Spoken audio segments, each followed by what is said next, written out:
दस्रा राजखान्थि हान्जाया मा सानदों मा बुंदों बे गाव गावनि खोथा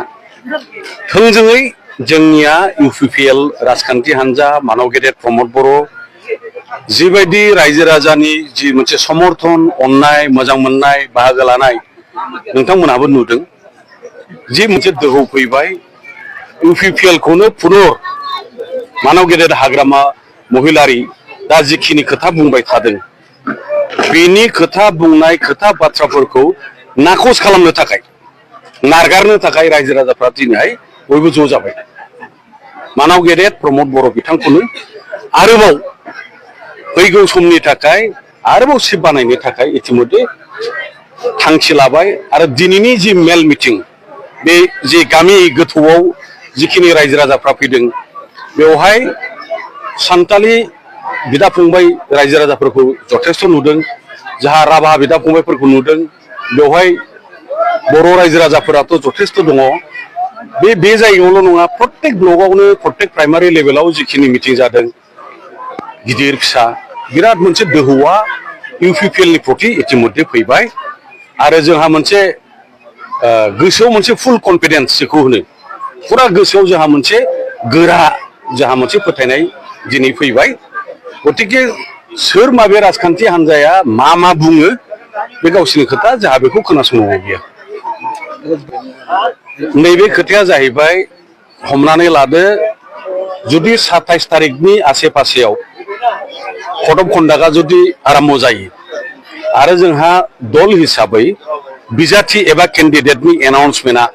साननैसोनि उनावनो जितु फैसिगोन दा जों जि नुदों 40टा समस्थियावबो इउपिपिएल नि जिखिनि समर्थन रायजो राजानि जि अननाय बिराद मोनसे दोहौ आरो जोंनिफ्राय जेरावबो थाजोबगोन बेनिफ्राय जिखिनि इलेक्शना जागोन केम्पेना फुल सुइं जेला जागोन जोंहा फोथायनाय दं आइ आफा रायजो राजानि अननाय आशीर्बादखौ जों मोनगोन कमप्लिट जोंनि जि मेजिक नाम्बार जेखौ होनो जे 40टायाव 21टा 22टा जि प्रयोजन बेखौथ' जों मोनखागोन मथथे अधिक नाम्बार बांसिन नाम्बार एबसुलुट मेजरिटि होननानै जेखौ बुङो बेखौ इउपिपिएल राजखान्थि हान्जा मानव गेदेर प्रमद बर' बिथाङा पुनर सिफ जानो थाखाय जेसेबां गोहो हारसिङै बेयो खाथां बेखौ जों मोनगोन नोंथांबो फैगोन सार जिहेतु हाग्रामा महिलारि बिनि खोथानि दिनै माबा भेलु दंबावो नामा हाग्रामा महिलारिनि बिथांनि खोथाखौ सोरबा फोथायो मानियो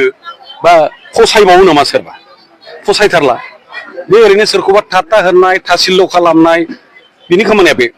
बेजोंथ' रायजो राजा आइ आफानि खुनु उन्नति जाया दा दारायनाय दारायै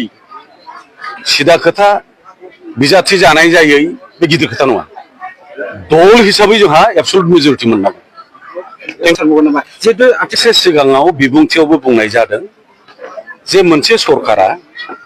एसे समयनि गेजेरजों खामानिखौ मावफुङो परिकल्पना आसननि बिथांखि बेफोरखौ मावफुङो दा आइ आफा रायजो राजाखौ दहाय आङो बिबुंथियाव बुंदों दाबो नोंथांमोननि गेजेरजों बुंगोन जे गभर्नमेन्टआ सुस्थ' आरो स्टेबल स्थायि जानांगौ दिनै मोनसे गभर्नमेन्ट गाबोन बायबाय समफोर मोनसे गभर्नमेन्ट बिदि गभर्नमेन्टआ रायजो राजानि सान्थि एकता एबा जौगानायनि खामानिखौ मावनो हाया ओंखायनो आइ आफा रायजो राजाया दिनै मिथिखाबाय दिनैनि जि सेक्टरनि गभर्नमेन्ट बे गभर्नमेन्टखौ जोंहा खालामथारबावनांगौ दा जिखिनि बिथांखि सुजुबाय इतिमध्ये गोबां बिथांखिफोरखौ मावफुंबाय मावगासिनो दङ फैगौ समाव सेप्तेम्बरनि जुदि 27आव रेजाल्टआ जुदि ओंखारो 28आव 29आव जुदि जोंना सेक्टरनि गभर्नमेन्टआ जिरायफैनो हायो मोनो बा जिरायखागोन अखानायनिफ्रायनो बे लाखानाय बिथांखिखौ होमबाना मावनो हाबाय बेवहाय आरोबाव गोदानै सिन्था खालामनांगौ बोसोरसे नांगौ बोसोरनै नांगौ